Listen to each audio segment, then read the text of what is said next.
CAF está constituido por personas que trabajan en el conocimiento de sí mismas y en la búsqueda de la libertad interior que entrega la expansión de la conciencia. Este trabajo se realiza en la vida diaria con herramientas tales como la meditación, la reflexión y el estudio de enseñanzas que forman parte de la tradición espiritual de la humanidad, buscando valores que ayuden a expandir la capacidad de amar.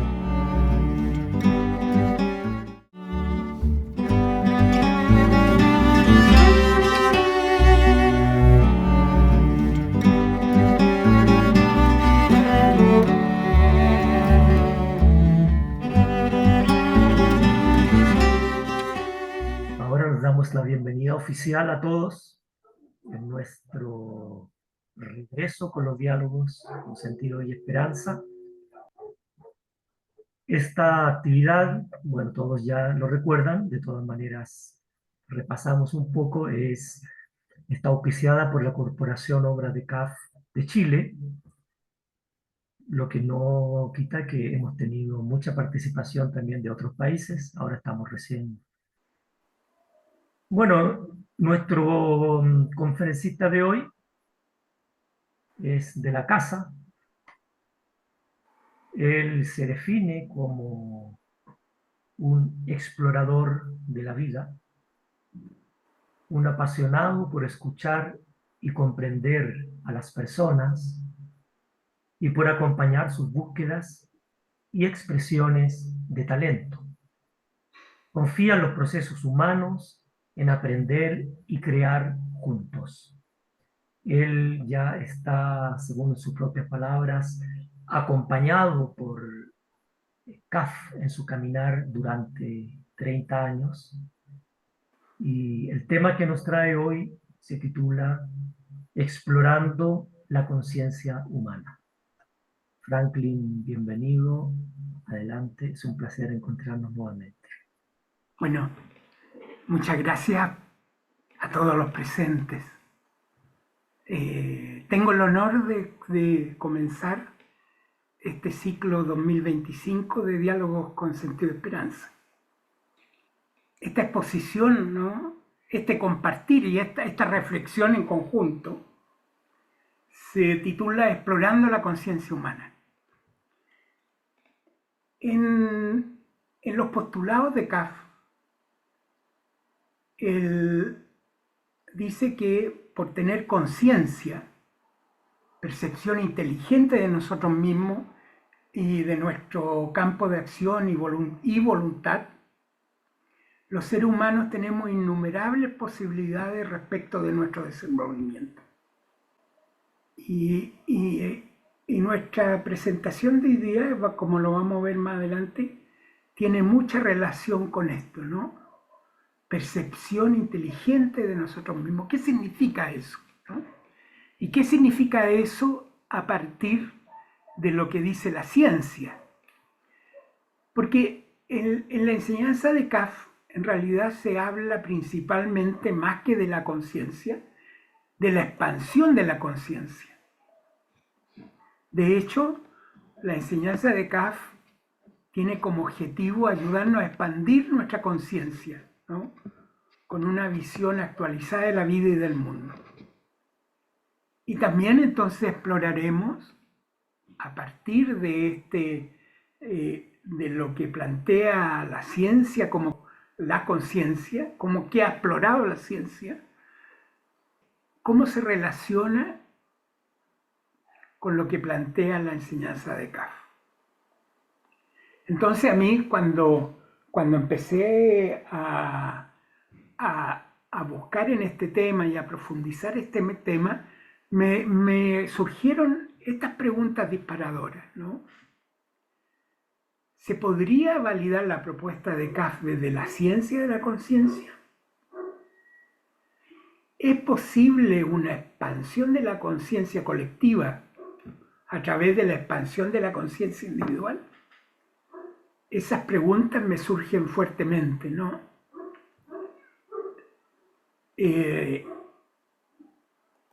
Veamos, pues. En la ciencia, bueno, la conciencia es no, es antiquísima, ¿no? El interés por conocerla, por desentrañar su misterio, ha tocado tanto a filósofos como a científicos y data de muchos años, ¿no? El estudio. Y todavía hay muchos aspectos misterios, que son misteriosos. Entonces, en esta presentación abordaremos cómo se genera la experiencia consciente, sus limitaciones y su importancia para la supervivencia y la toma de decisión. Es bien, todos los textos, ¿no?, que se refieren, científicos que se refieren a este tema, y lo vamos a ver también más adelante, dice que la importancia de la conciencia es la supervivencia, o sea, es un factor biológico.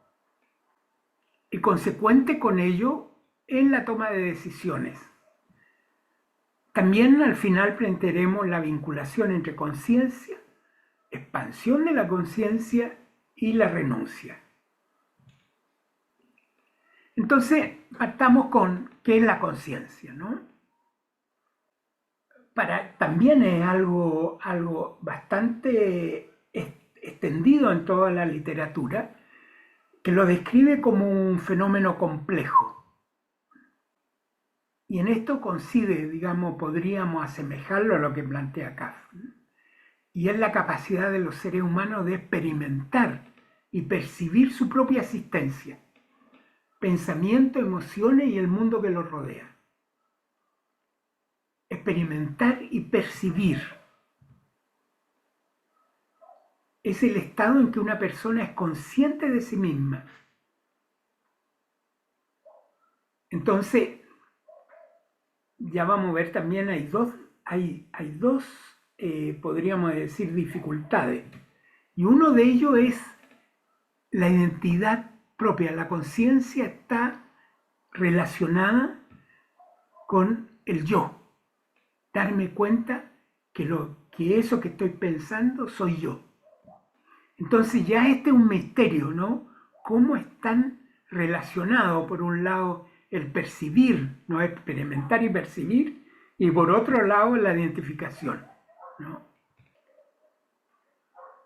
Entonces esto le permite al ser humano reflexionar y tomar decisiones, interpretar experiencia y tener una percepción subjetiva de la realidad.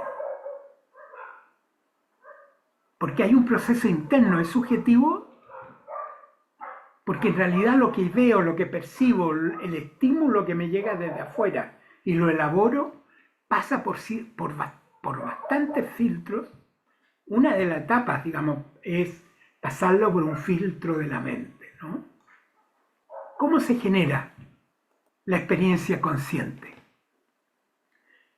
Es un proceso cerebral complejo y donde diferentes áreas del cerebro trabajan en conjunto y simultáneamente, ¿no? Sincronizadamente, para transformar estímulos sensoriales o pensamientos en experiencia que somos capaces de percibir, reflexionar y sobre la que podemos actuar, tomar decisiones deliberadamente. Captamos un estímulo, ¿no? Y son muchos los estímulos que recibimos. Siempre hemos escuchado que nosotros no somos capaces de trabajar, elaborar todos los estímulos que recibimos. Lo más probable es que nos volveríamos locos. Por lo tanto, después del estímulo es sumamente importante filtrarlo. ¿Qué es lo que me interesa y qué es lo que no me interesa? ¿Qué está en el campo de mi interés? Y en realidad no es el campo de interés mío, porque yo lo decida. Es el campo de interés de mi mente. Entonces, priorizando estímulos, ¿no? Para que se gatille el proceso de la experiencia consciente. el cerebro en esta complejidad, en esta distinta área, toma estos estímulos, el estímulo seleccionado, y entonces forma una percepción coherente que va en concordancia con lo que ha sido mi experiencia de vida. La mente no me va a poner en riesgo. La función de la mente es darme estabilidad, que tiene relación con la supervivencia. Por lo tanto, cuando yo veo algo diferente y que me puede poner en peligro, se abre una percepción nueva. Pero habitualmente la percepción es coherente con mi historia de vida. Este proceso, aunque aquí lo colocamos secuencial y separado, en realidad ocurre de forma extremadamente rápida y simultánea en el cerebro humano, ¿cierto? Permitiendo entonces la experiencia consciente continua.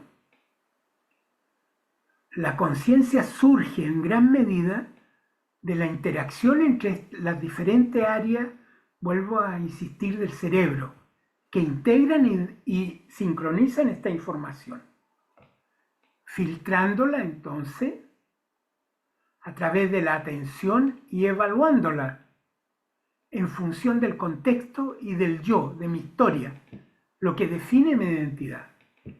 Entonces la siguiente etapa es evaluación y reflexión. La corteza cerebral evalúa e interpreta la información dándole un significado.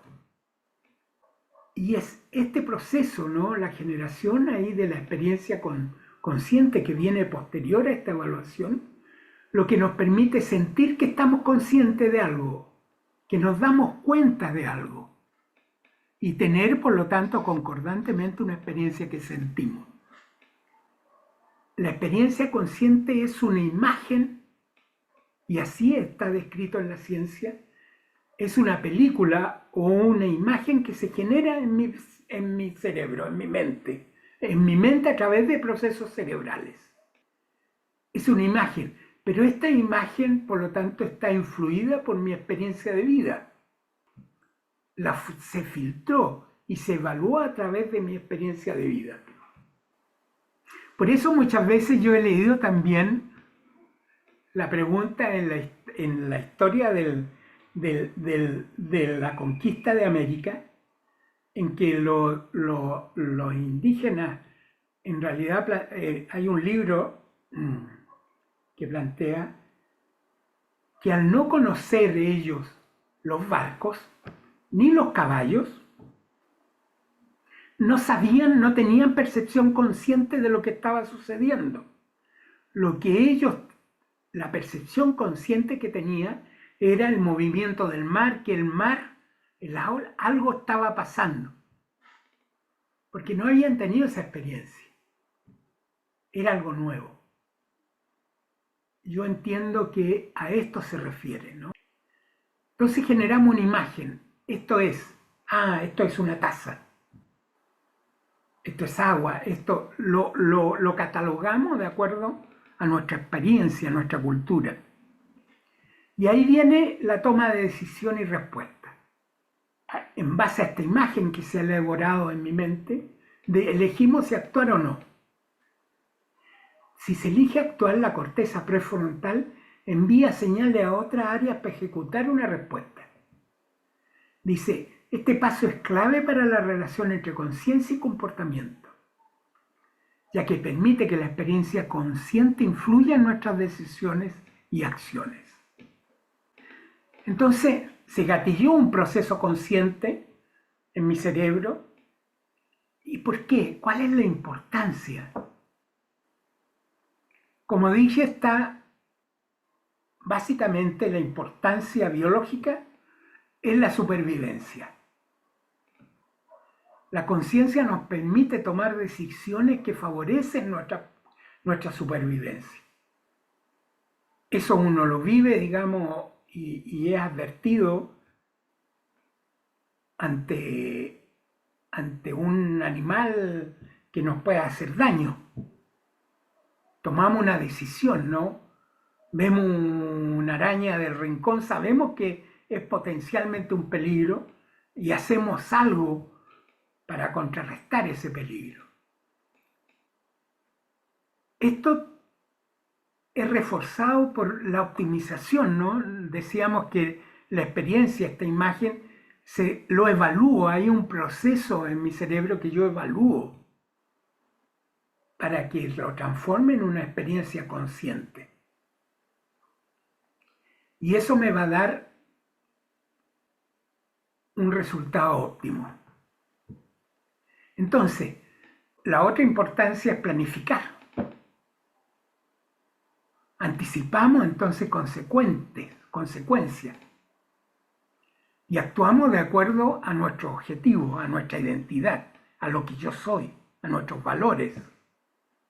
Si la acción que se genera a través de este proceso, a través de esta experiencia consciente, es cimiento de la supervivencia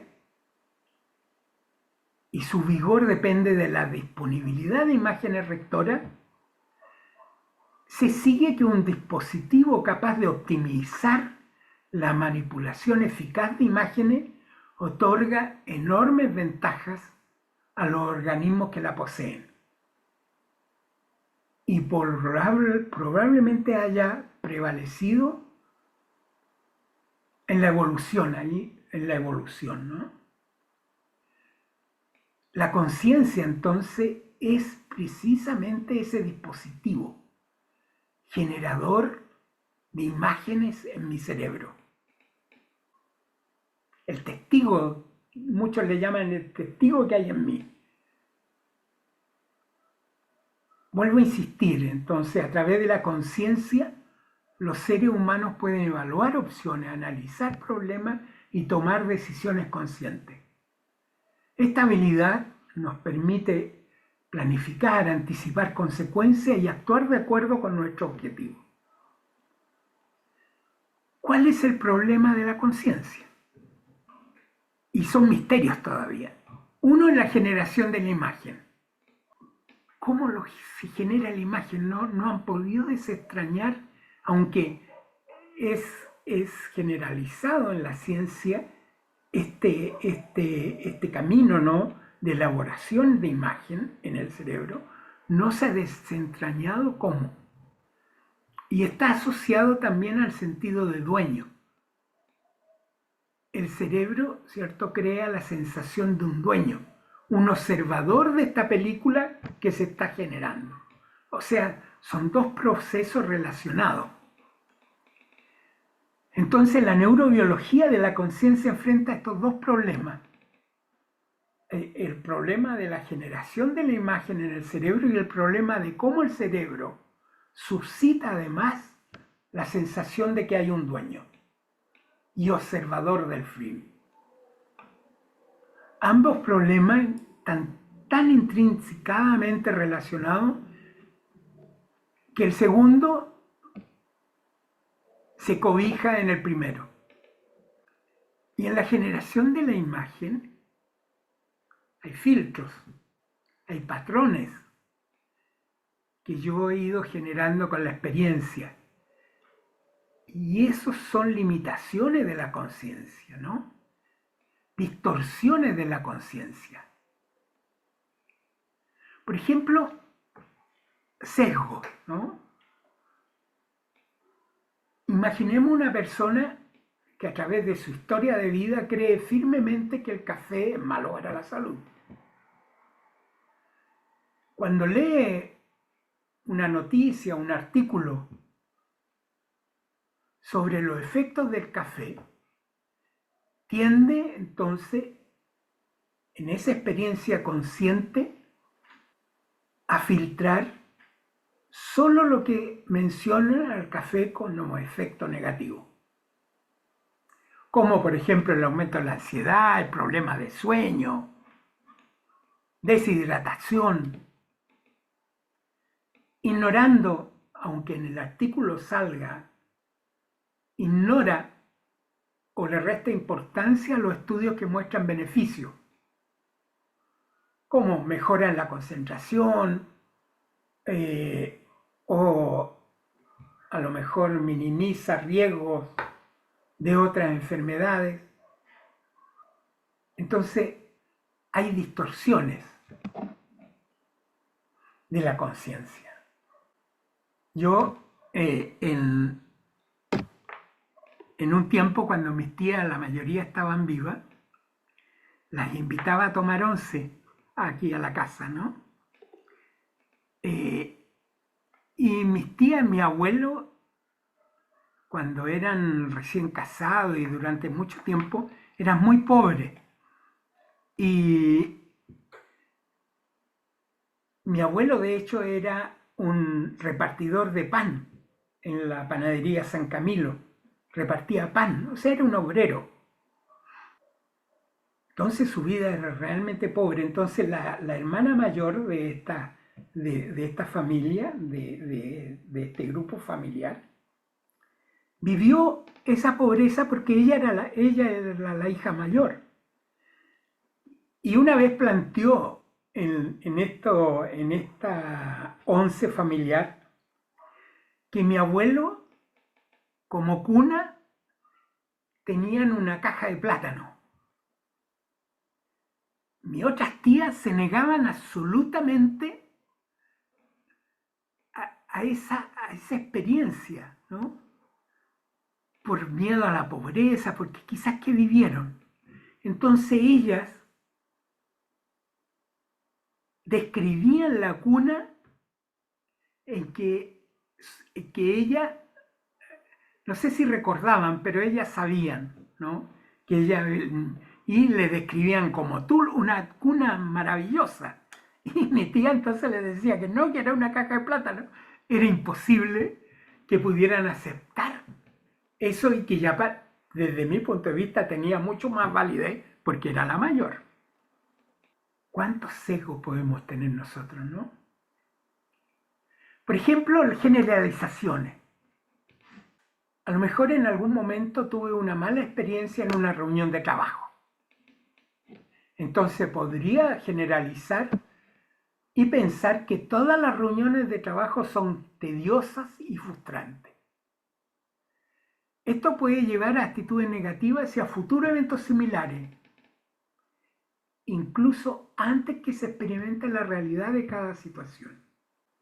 La automatización, por ejemplo, un ejemplo de automatización. Si una persona tiene experiencias repetidas o creencias aprendidas sobre un grupo en particular, su cerebro puede activar automáticamente una respuesta en base a esos estereotipos, cada vez que uno interactúa con alguien de ese grupo. Esto ocurre por lo tanto, sin una reflexión consciente, es un automatismo. Y rigidez. Por ejemplo, imaginemos que una persona desde joven aprendió que pedir ayuda es una señal de debilidad, o que llorar es de mujeres. Y ha vivido toda su vida bajo este principio. Entonces, esta creencia se convierte en un patrón mental rígido, que influye en cómo se percibe a sí misma, cómo actúa en situaciones difíciles, cómo procesa la experiencia consciente. ¿Es consciente realmente de la experiencia? Otras distorsiones es la disonancia cognitiva, ¿no? Tendemos a recordar solo información que confirma nuestra creencia. Eso se ve, yo lo veo y lo vivo mucho en la lectura, por ejemplo, cuando leo noticias. Leo lo que está de acuerdo con mi pensar. Y evito muchas veces, o la mayoría de las veces, lo que no está de acuerdo con mi pensar o con mi creencia. La atención selectiva, por ejemplo, durante una presentación en público, una persona podría enfocarse únicamente en las expresiones faciales de quienes parecen aburridos o en cualquier error menor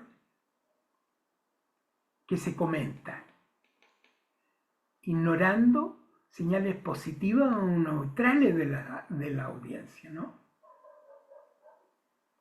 Eso es típico de alguien que se ríe, ¿no? El dentro del público, y uno se queda con la sensación que lo está haciendo pésimo.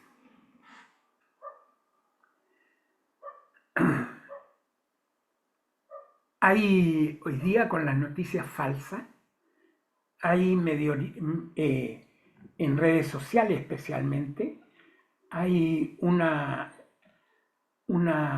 grupo de periodistas en Norteamérica que tiene por regla la precisión de la noticia. Ellos solamente escriben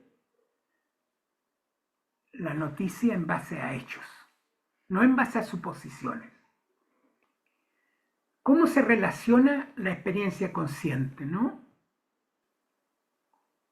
Un espíritu indagador hacia la experiencia consciente que estamos viviendo.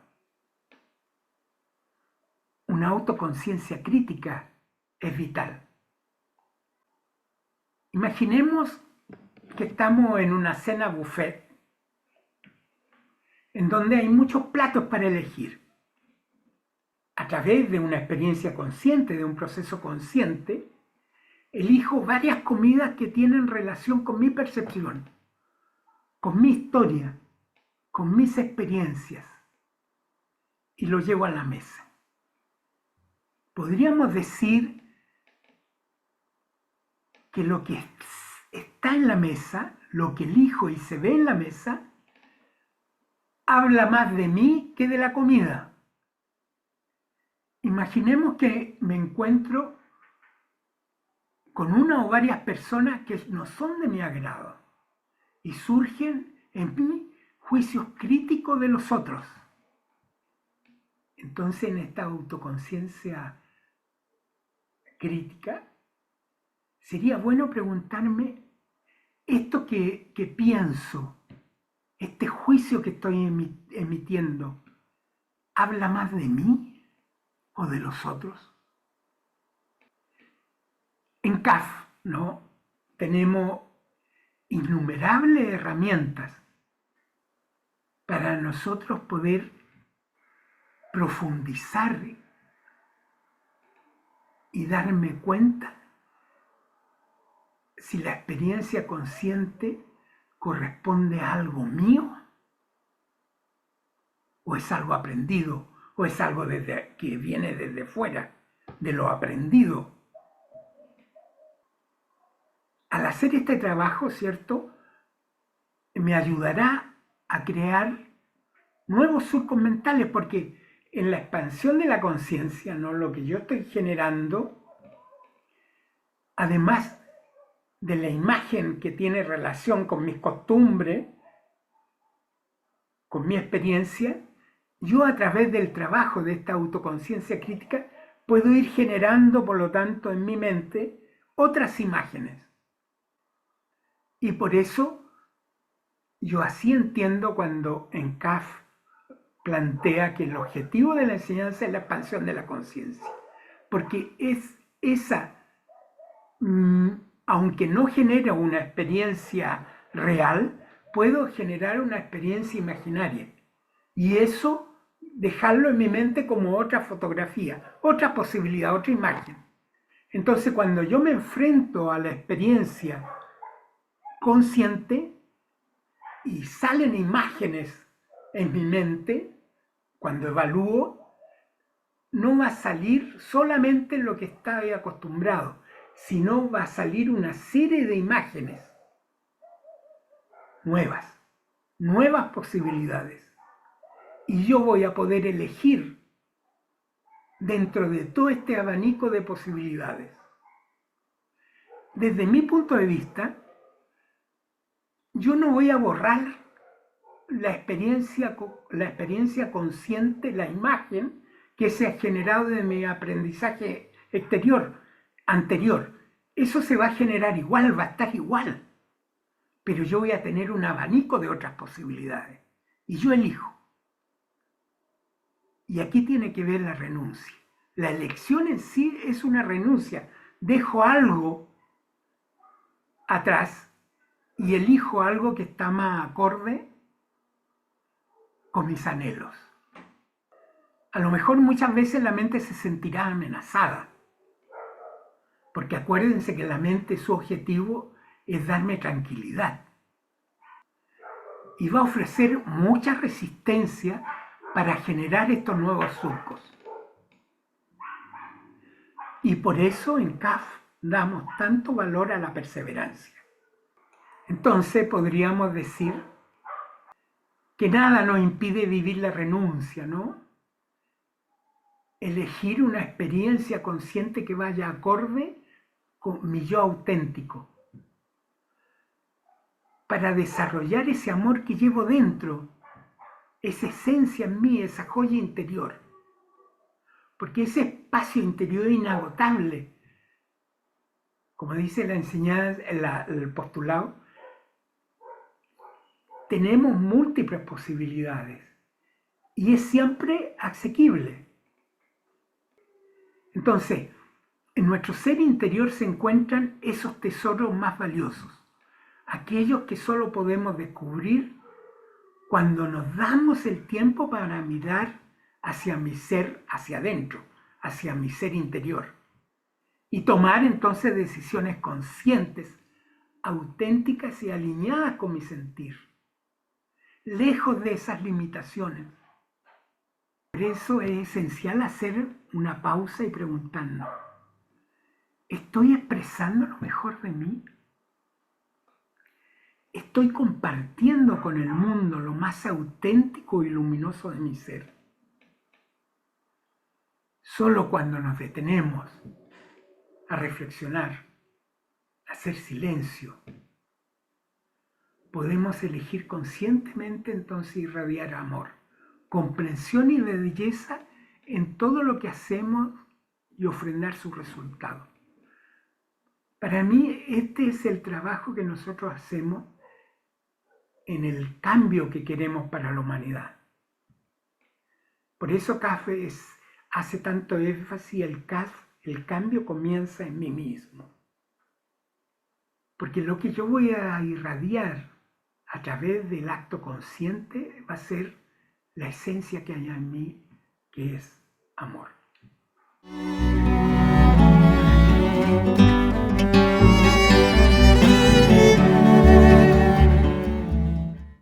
Bueno, es tiempo de diálogo, de reflexión en conjunto.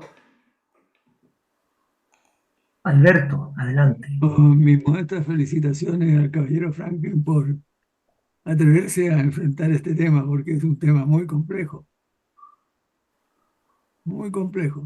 no es fácil. Y por supuesto que lleva, con los conceptos que nos ha vertido, lleva a pensar en nuevos aspectos de lo que llamamos conciencia, ¿no? Por ejemplo, ¿qué significa un estado de conciencia? ¿No? Y cómo se logra trabajar para lograr esa expansión de la conciencia. Yo hasta el momento entendía que expansión de la conciencia significaba que soy capaz de ser consciente ya no solo de mí mismo, sino que de mi alrededor y de los que están a mi alrededor. Un mundo con seres que tuvieran una conciencia así expansiva sería maravilloso, porque serían todos capaces de tener en cuenta que no vive solo, que están también todos los demás seres, ¿no?, que le rodean en un momento u otro, ¿no? Bueno, da para mucho, el tema es extraordinario, es maravilloso, ¿no?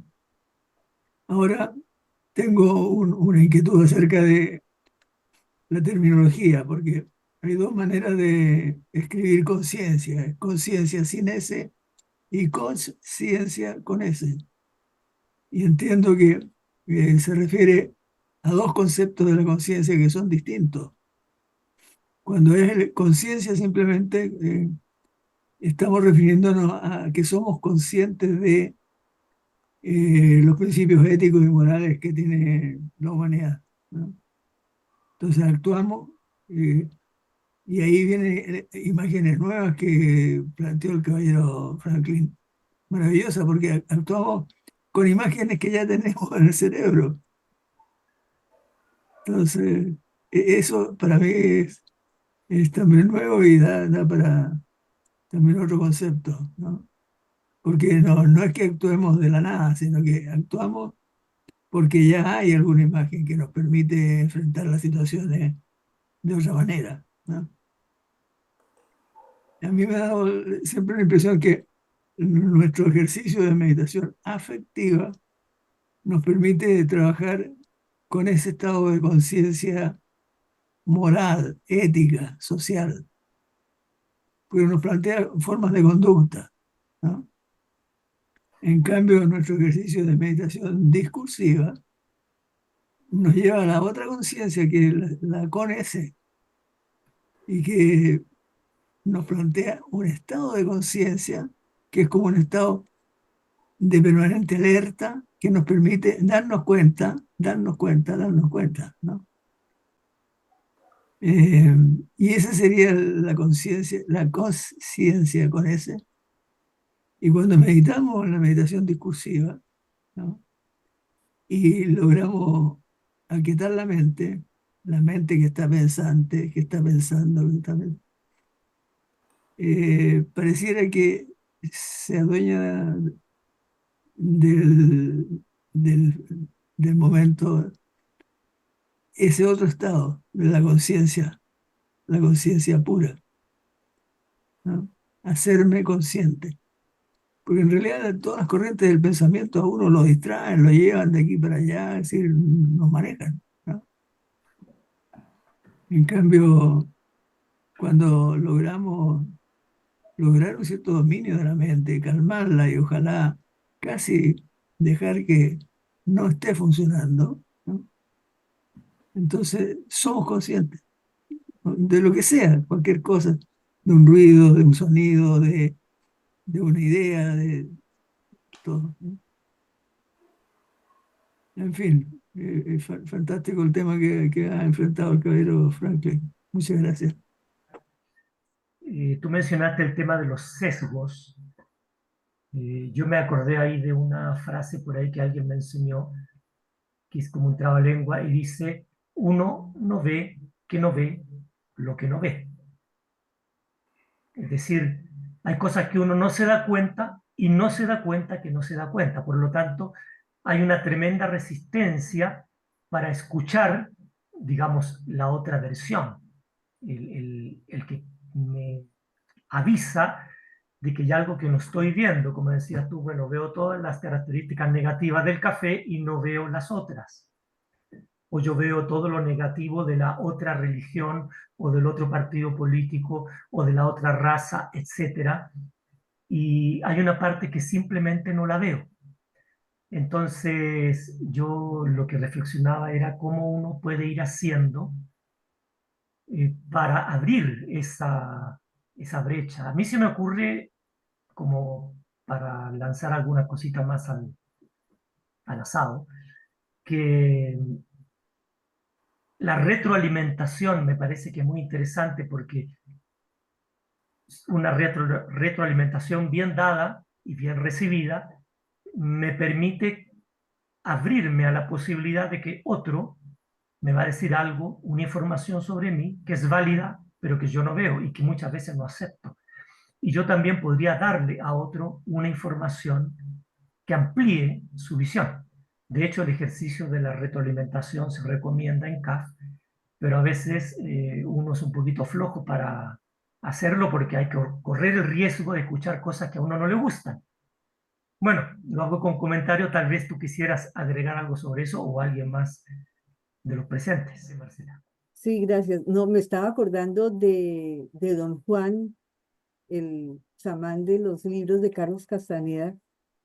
Él decía que la persona que no se topaba en su vida con un pinche tirano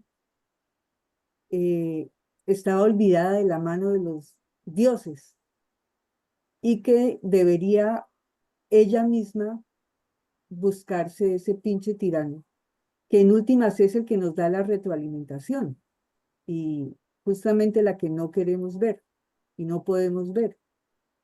Y ahí es donde yo veo que el tema de la renuncia que nos propone CAF es clave, porque la renuncia es cuando yo me convierto en mi propio pinche tirano, es decir, tendría yo que tener la capacidad de utilizar esa otra potencialidad que tiene la conciencia, porque por un lado la conciencia, como decía Franklin, nos da seguridad, ¿sí? Nos permite sobrevivir, nos permite recordar, aprender, nos permite prever cosas, mirar hacia el futuro, perfeccionar procesos, y todo eso nos da seguridad. Pero si solo nos quedamos con ese aspecto de la conciencia, estamos desperdiciando lo otro, que es justamente que también nos permite dar un salto a lo desconocido y enfrentar lo nuevo y romper esquemas, romper esos sesgos cognitivos, de manera que renunciar es ser uno capaz de poner en tela de juicio sus patrones de comportamiento, descubrirlos, acecharlos, cuestionarlos, también los sistemas de creencias, porque finalmente la vida es un proceso y algo que hoy me sirve, mañana ya me queda pequeño. Y una escalera me puede subir hasta un punto, pero de ahí en adelante tendré que dar un salto o buscar otra más larga. Y si cruzo un río con una canoa, me sirve para cruzar el río, pero es absurdo seguir cargando la canoa monte arriba.